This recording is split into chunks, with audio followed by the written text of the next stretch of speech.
చామదుంప gravy తయారీ విధానం.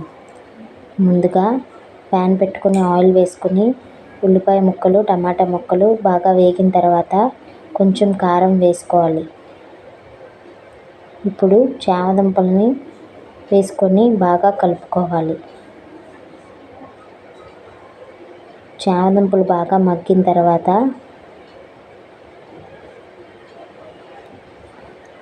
అందులో కొంచెం వాటర్ పోసుకోవాలి.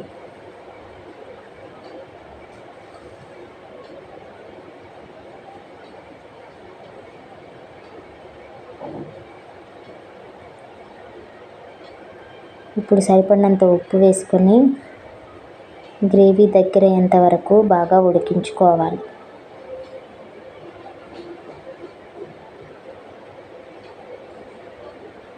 అంతే, చామదుంపల గ్రేవీ రెడీ.